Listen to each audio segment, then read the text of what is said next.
say that if we audited other school districts and other school systems, all the ones she's audited have had some of the same issues. So she has $62 million. Hold on. She had $62 million Alliance, in I've got contracts that uh, were consulting contracts. longtime friend And so Kendra that Wesson means with that we me. don't necessarily Um, have a teacher so pay I'm in problem or a teacher or a one of the funding chats and problem. We everything, may and have an I allocation don't know. I problem was kind in of how we're actually spending standoffish from those the whole funds.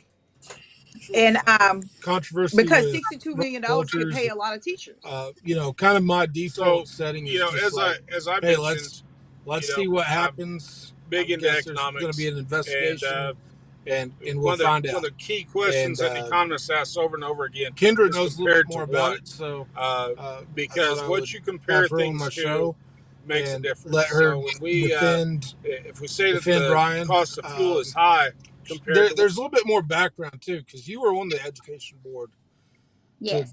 kind of start with. So start us there real quick and catch us up to speed with where we're at. Sure. So I ran for office the same time as Ryan, and my election was not successful, and his was. So when he started into office, the governor appointed me to the State Board of Education, and I served with Ryan in that capacity for over 2 years, and also served on a couple of other boards that I still serve on as his proxy. So I've known him quite a while, his family, his kids. Okay. So what happened for you to not be on the board anymore? Uh, well, in January of 2025, well, there's the governor's office has actually given several different reasons. The original reason was that the board was dramatic and schools had low NAEP scores, which NAEP scores have nothing to do with the Board of Education, not the state board anyway. There was some mention of a vote we made to be sure to locate immigrant status of each kid and report those in the aggregate. Rule was made, and some people and events have pointed back to my yes vote on that rule. And my yes vote on that rule was to ensure that we had the funding and the capacity and the knowledge of how many non-English speaking children we have in our school so that we can school them properly. So there's been a few different lines of what the reasoning was. Personally, I believe it was a move to remove the supportive board members from the Board of Education. So if we were Ryan supporters, definitely Ryan supporters, we were removed. Okay. So really it just comes down to politics because Yes. I don't know. Is there an argument? I don't want to get bogged down into this too much, but is there an argument to be made that we shouldn't be uh, worried about how many immigrants are in our school system? That seems like a logical thing to me, but is there a case to be made on the other side? Sure. The case came from a lack of knowledge about the rule. The media grabbed hold of the pending rule and reported it as if ICE agents were going to come into schools and pick up illegal immigrant children. The rule never said anything about that. So when you have a media that's dishonest, takes a rule, regurgitates the words to mean something that they didn't, and everyone in Oklahoma latched on, well, not everyone, but a lot of people in Oklahoma latched on to that media narrative. And when I was listening to the comments, board members have the opportunity to listen to people speak about the rules, whether they're for them or against them. I always sat in on those sessions because I do want to hear what people are saying and make sure that I'm not in an echo chamber of my own. And every single comment that was made that day, and there is a transcript of that, was made toward the media narrative of the rule, not the rule itself. So it caught fire as if those children were going to be in danger. Governor Stitt himself also made a few comments about Oklahoma's children and protecting them. And so I'm not sure that he fully understood the rule either. So dishonest media, lack of fruitful communication led to the conclusion that Walters was going after immigrant children. Yeah, I think the key word is, I think you said it, is aggregate. You're finding out how many illegal children are in the statewide, you're not saying that where they're at to go get them. You just want to know what you're up against statewide. Yes, and what do we need to do to move that forward? And that's still an issue that's on the table.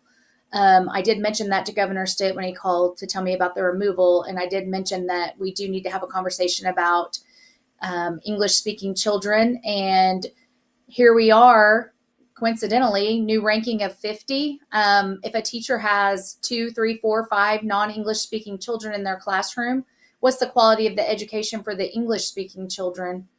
If she's busy with these non-English speaking children. So it's a tough conversation. It's a hard conversation. But if Oklahomans want improved education in our state, then these are the conversations we have to be able to have like adults. Yeah. So now you're not on the board. Right. And there was a board meeting July 24th. How many people are on the board? There are currently 6 board members. Okay. And I don't know. I guess I'll let you run through the accusation if you want. Who are these people and what did they say? Well, from what I've read, and I'm probably reading the same things you're reading, we had a new female board member, Miss Carson, and we had a male board member that was one of the new ones. And remind me, was it Deathridge or Vandehendy? Deathridge. I saw that name. Well, for the sake of, it was one of those two new male board members that claimed that they looked at the TV in Ryan's office and saw nudity of some type during an executive session. So how many are in the executive session? Typically, and I wasn't there, but typically you have the board, Walters, any legislators that want to come in, a board secretary, and attorneys. So that could be 10. That's probably at least a dozen people. Yeah, it can be. It gets crowded around the table sometime. So, and they say that there was nudity on the screen. You know, like I said, it's just wild. So first of all, they didn't say anything to anybody else. It's not a, hey, look at that, and point it out to everybody in the room. That would be I think that's what I would do. I think I would too. And I mean, it's always hard to look back and say what you would do or judge what someone's done. But I think for me, it was interesting that everybody came out of executive session and went to the board table and they were smiling and conversing. There was nothing said about it or no reaction to it. If it was so horrific and so bad, I would expect a little bit of a reaction or even a pause of the board meeting and say, what is going on here? You also have to understand that the board table is back in an alcove kind of to the side, and the TV is in a cabinet along a wall. Pretty small TV, maybe 19, 25 inches. Okay. Being a female, we're not real great judges of that, but 19, 25 inch TV. Been in Ryan's office a couple dozen, maybe 3 dozen times over the years. I've never seen it on anything but Fox News. Ryan's a political junkie, very focused on his career and his job and what he's doing to stand up for the rights of our families, parents, and children, and never seen it on anything but Fox News. So he watches Fox News constantly? Constantly. That sounds like the real crime here. Probably. No, but yeah, so the TV is that place. Could everybody in the room see the TV from where they were sitting? No, not from that board table. Okay. And Ryan's back is to the TV during a exec session always. I've never seen him sit anywhere but at the head of the table. Maybe the person, if he's sitting facing the table, maybe the person on his left could see a bit of it, but it's in a 3-sided alcove. And then the head of the table is open and Ryan sits there. So it would be really tough to get a great view of the TV, I would think.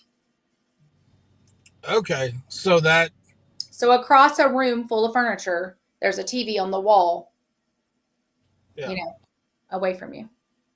Yeah. So they, given the size of the TV, they really don't know what they saw, is what you would say. I can't be a judge of her vision, Andrew. She may be eagle eye. I don't know. I think it'd be tough. It doesn't sound like that TV's hooked onto. Uh, so that's one of the arguments, like ideas. I'm not really arguing the case because I don't have a position on it, but just looking through the different possibilities. Uh, it's not a big deal to hook a TV up to your phone and stream from your phone to your TV. Uh, but it doesn't really sound like that's what this TV is used for. It's not something on his desk. Right. It's It's, not on his desk. It's not a laptop. That's why I kept saying to you, it's not a laptop. It's not a computer screen. It is an actual TV. Yeah. it's old school, kind of old. Mm-hmm. Okay, so I I don't know, like, yeah, and you said too that when so do we know what time the meeting was? They were, my understanding is they were in exec about 11:30 And then the accusations started out the next day, the next day. Yeah, so that's and that. three board members have admitted to meeting after the board meeting that day. Wait, say that again. Three board members have admitted to meeting together after the board meeting that day to discuss what they saw, To get their story straight. to discuss what they saw, is what they Right. said. Okay. All right. So I don't know, Kendra. What else? What else is there? These people and like what they're. Um, have they done this kind of stuff before? Have they smeared other conservatives in different situations? I have no knowledge of them at all except what I've witnessed on board meetings that I've watched. And I don't think it's any secret during these past February, March, April, May, June, past 6, 7 board meetings that they are clearly not fans of Ryan Walters. They aren't just using a method of standing up to him or pushing back. They've been downright rude and very combative with him during board meetings. Um, their actions speak louder than any opinion I have of them. And seeing, like, we kind of talked over the phone a little bit, and you mentioned that these are the same types of people that defend the the questionable literature, possibly pornographic literature, in grade schools. Talk about that a little bit. Well, I don't think I said they defend it. I think that I think it would be curious that if they aren't against these books in grade schools, um,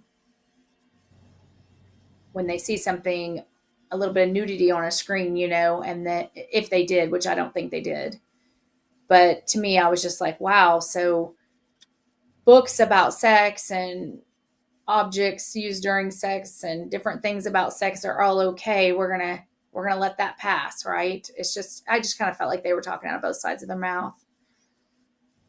Yeah. Um, and then I guess the last thing, or there'll be something else. Uh, but one of the big questions in this chat group I'm in, conservative chat group, is well, there wouldn't be a fair investigation. That the governor's against Ryan Walters. Uh, these two individuals are lying, and there'd be no fair way to investigate this. Um, So I mean, at the same time that we're not attaching things to what happened that day, their truthfulness is hard to discern. I do believe an investigation by OMES would be a tough call to be fair.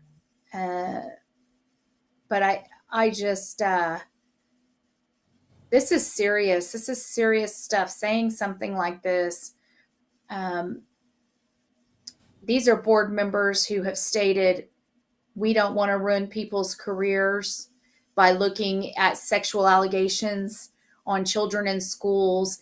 And we want to be careful about removing their certificates, right? We want to be real careful about these are the livelihood of these people, these teachers who've been accused of these sexually deviant behavior at schools, and we don't want to ruin their careers. And when those accusations and situations come to the State Board of Education, they've already exhausted many roads. You get a stack full of evidence, pages and pages and pages of evidence. So they'd be more concerned about a stack of evidence against a teacher in a school for sexual deviancy. They're less concerned about taking their livelihood away than they are about whatever this is that they saw on the screen and ruining Ryan Walters' life. It's an interesting parallel. Yeah. Yeah. I mean, I can go down that route. Oh, you know what? People's lives shouldn't be ruined just on the basis of an accusation, whether it's a teacher or Ryan Walters, right? There should be something there. It should actually be proven, right?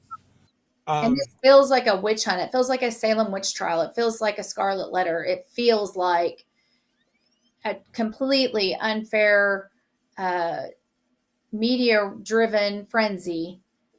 They smell a little blood in the water and just come out in droves. And we haven't even gotten to the truth or anything even close to the truth yet. I mean, the biggest thing that you said that really makes me question it is the delay. How there's a delay between uh, noon, 12:30 when the meeting is up, uh, to the time that they start blowing whistles. Uh, And why a reporter first? Why talk to a reporter first?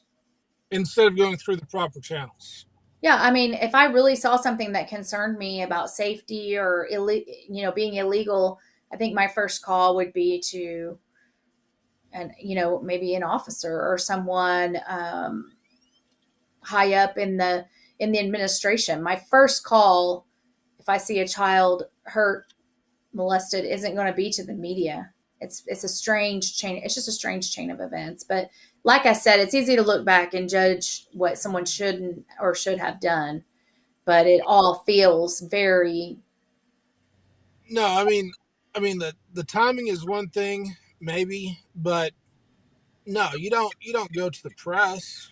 You go through the proper channels, the ethics, the ethics board, right? Um, there's channels to go through in that building. I don't know what they are exactly, but I could figure it out instead of calling a reporter. Yeah. So it's all over the place. And like everything else, there's many layers and there's 10 sides to every story. But this one just feels, like I said, more of a witch hunt than a truth seeking situation. And you know what? And the thing is, like, I get it that because I've had situations. Um, it's better not to be in court in the first place. You don't want to be accused of ridiculous stuff, name drugged through the. So I think that's what some of the folks in the chat were kind of beating me up over. This is so ridiculous. There shouldn't be an investigation. They should just be told to shut up. And I'm like, well, an investigation would vindicate him, right? And but I think an investigation would see those two individuals kicked off the board, right? And I tend to agree with that to some degree if we could trust the investigators. You know, who's investigating? Is it governor appointed people investigating? I don't know. But I do think that an investigation could definitely help if it was done fair. yeah, I mean, it would seem to me, you would put a Ryan Wolf reporter on one of his detractors on, and some that doesn't care. And I know that Ryan Walters is polarizing and everything, but I don't know. I'm not a advocate of public school, um, so I don't know. Maybe me. Put me on there. But uh, yeah. So who does these investigations? You mentioned an OEM. OMES was who I heard maybe doing an investigation or was being referred to do the investigation. It's an agency that oversees finance and other things among state departments. Yeah. I'm not sure what their investigative authority is without looking at statute. It was created, I don't know, maybe 2009, 10, 11, somewhere in there. Okay. All right. Well, I mean, that sounds like a let's wait and see. Let's wait and see what. Um, I mean, I mean, yeah, people are not, what this world has gone into is if you don't like someone, then you can accuse them of anything and be anything. You know, our parents' world didn't operate that way. Even if you dislike someone immensely, you were careful about the stories and the things that were put out against them, and you stand up for the truth for that person, regardless. Like we always say, we fight for the freedom for you to be wrong, right? We stand up for those types of things, and I hope that these board members will do what's right by everybody. And if they're telling the truth, then yeah. it is what it is. I don't think that they're going to have a. Supposing they're not, I don't think they're going to come back and say, you know what, we had it wrong. I don't see that happening. But you know, so how long do the meetings last? Board meetings start around 9 a.m. and they can last. I think we've had some last till 3, typically done by 1. Executive sessions can last an hour to 2 hours, depending on what's on the agenda. Even 45. There's 45 minutes of time, and I wonder how much of time. Like, surely that sort of stuff wasn't on the TV for a whole 45 minutes. There's no way. What I'm saying is that they're not going to make themselves sound that silly. Say that it was on for 45 minutes. So what was on for the rest of the time, according to them? Yeah, that's a great question. And I also think there's another piece. If your back is to a TV and someone starts screaming at you to turn it off, you're not going to know why, right? You're going to be like, turn it off. And they say, turn it off. And you stand up and you get the remote and you turn it off. You don't Right. have a why. You don't have a reason to figure out what's on the screen. You're just like, okay, this lady wants the TV off. Okay, off, off, off, off, right? In a panic in the middle of an executive session. Wait So a I I imagine that's where think, he was at. did she do that though? Because I thought nothing was said about it. The non-doc, and of course, let's third party knowledge, not from her to a non-doc article. Um, and we need to look at the article, but from what I remember, it said she saw it. She said, turn the TV off. And he said, oh, what is this? Or something to that effect. And she said, turn it off. But we'd have to pull the article to get her exact wording.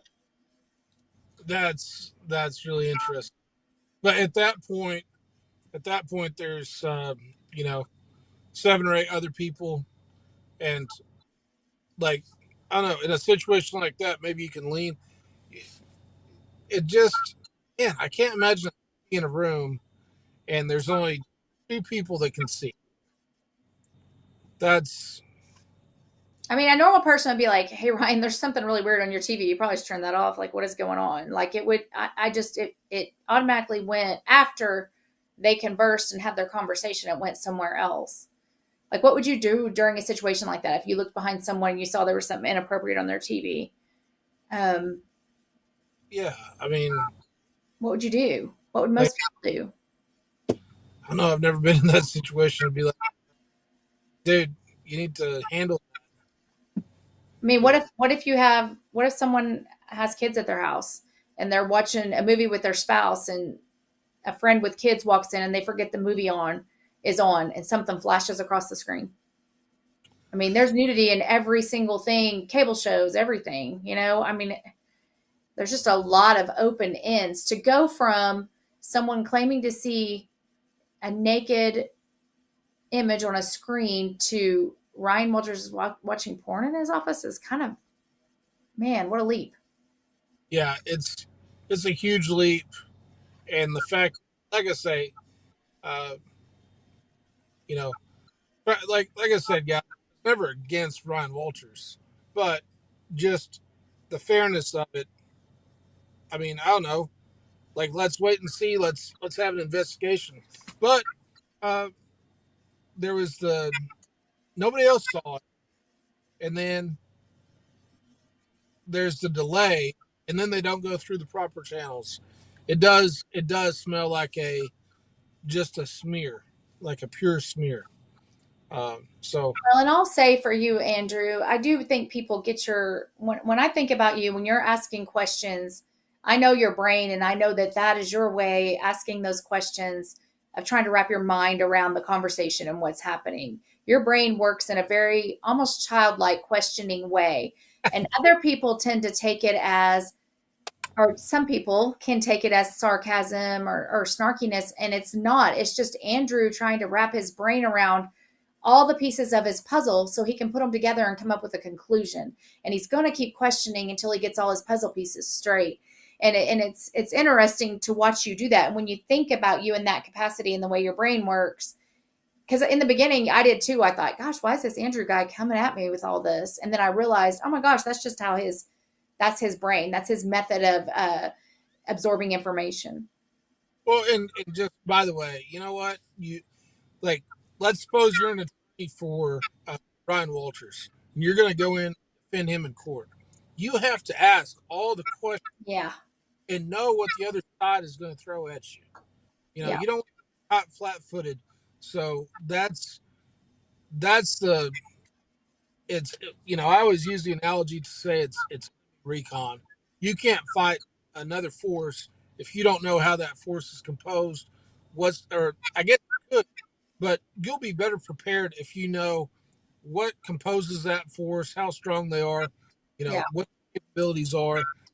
Enemy recon is critical, and uh, that's that's what a lot of these questions are based on. And you turn it around and look at your own side and see where your weaknesses.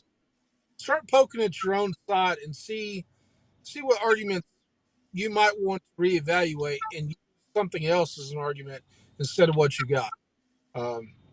That's but that's me. Anyway, I bet you that TV will be off during future. right? Yeah, I guess so. Uh, so so do you think is there going to be an investigation? I would assume it sounds like that's where they're headed on it. I do have a very strong faith, and I do believe the weapon may be formed, but it won't prosper. Um, I have the faith that this is going to backfire. If this really is what it's looking like it is, it's going to backfire. Um,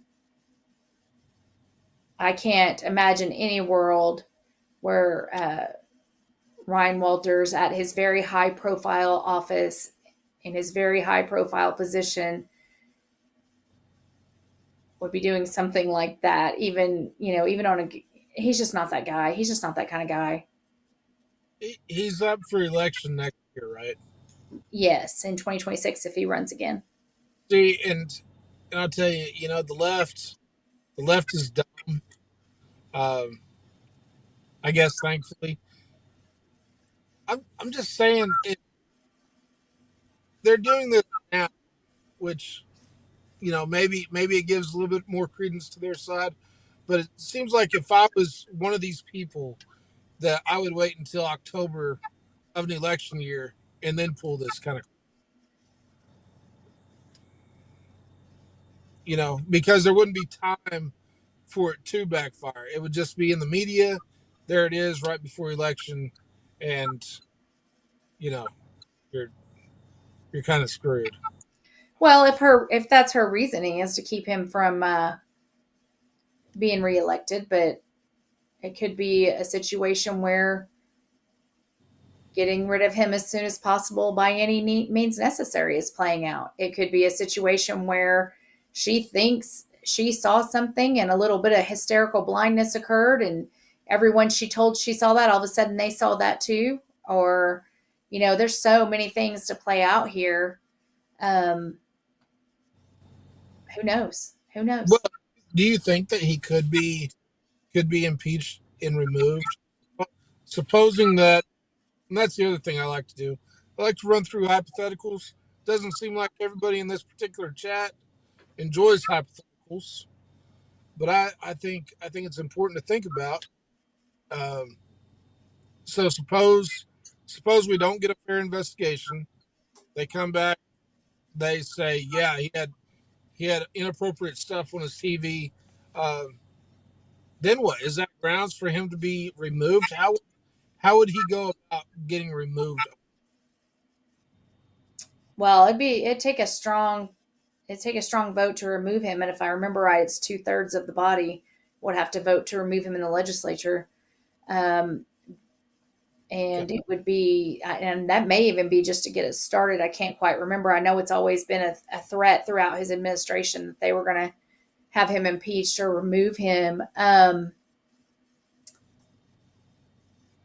I don't, So I don't know. but 2/3 of the legislature. You pretty sure on that part? Yeah, How popular is he in the it might legislature? be at 3/4. Okay, 2/3, three Pretty fourths. good. I mean, it would take a lot.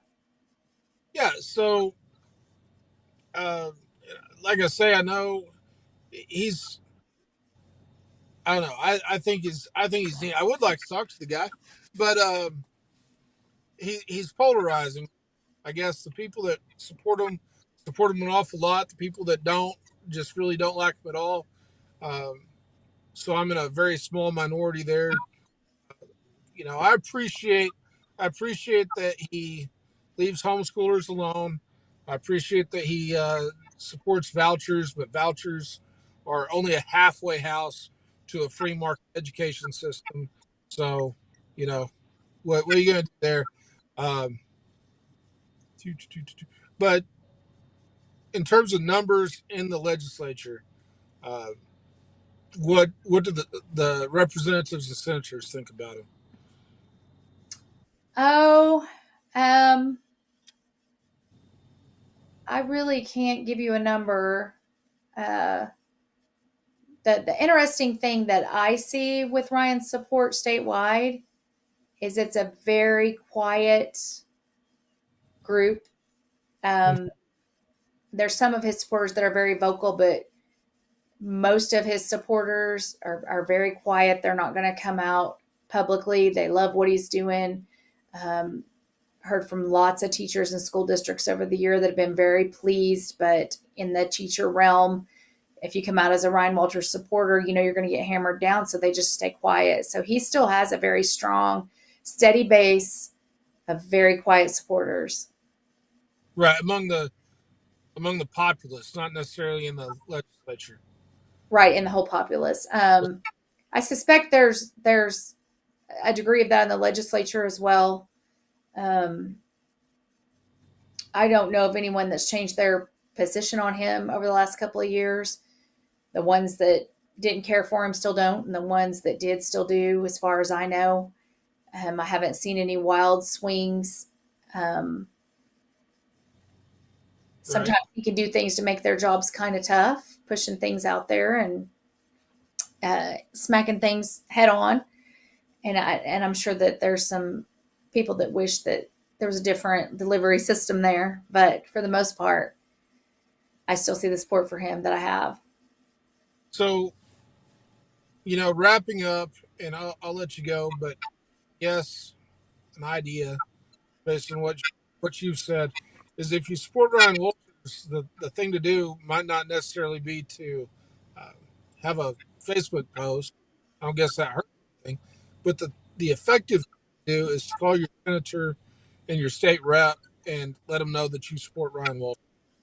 Yeah, I think that's always great to let your senators and state reps know. Contrary to popular belief, on any given issue, it's very rare that their phones blow up. And I think it's helpful for them on the day to day to always reach out to them when you have something that you want to give an opinion on, or let them know how you feel, or information that might be helpful to them, perspectives that they don't have. So, yes, I think that people do need to definitely reach out and express what they're feeling about this situation. And so, one question to that is, how strategically should we call now or call later? Uh, if an investigation happens, wait for the outcome and then call again. Well, I gave it away. The idea is to call now and call later. Yes, I think you call on whenever you need to call. And I do a grassroots training on how to talk to legislators, and that's one thing they all thank me for is thank you for telling people to reach out to us, because just like you're a rancher, probably got some expertise there. You don't know a whole lot about cosmetology, painting nails, or cutting hair, I'm guessing. So it'd be real nice if those people in that field would call you up and say, hey, I work in that industry. Here's what's happening. Here's what I'm afraid of. Here's what consequences of prior actions have already caused. And so there's a big need for that for Oklahomans. We work real hard to get them elected, and then we kind of leave them there to hang out. So let's support them after the election as well, and also hold them accountable after the election. You can, like Senator Jett says, if you legislate differently than you campaign, we're coming for your seat. And I love that, because that's what we should be doing, but we have a responsibility to hold them accountable to those campaign promises at the same time. All right, you might hate me for this, but we're wrapping up. While he was campaigning, Trump talked about releasing the Epstein files, and now he's not. I think I don't hate you, Andrew. I just think you're getting in a rush. You like immediate responses. You like immediate action. You like to tidy your things up in the box and put it away, and that's not going to happen here. I think you should just have some deep breaths and patience. have some patience. Okay. Well, I mean, Dan Bongino and Cash Patel said that Epstein killed himself. I don't think he killed himself. Something I'm learning the older I get is coincidences are really rare. Coincidences such as a camera turning off and someone committing suicide during that time frame that's a stretch, isn't it? Yeah. This is a stretch, and this is why it kind of pieces together with this Ryan Walters thing. Is just all the coincidences. Not that there's as many in the Ryan Walters thing, but yeah, they're there. It's like, oh, isn't that odd? They didn't report it until the next day. You know? Convenience, a great word. Convenient. Yeah, it's Isn't super that convenient? So, anyway, all right. I'll let you go. Thanks for talking to me. You're welcome, Andrew. And guys, visit the alliance.live. I'm still bad at this stuff. Probably always will be.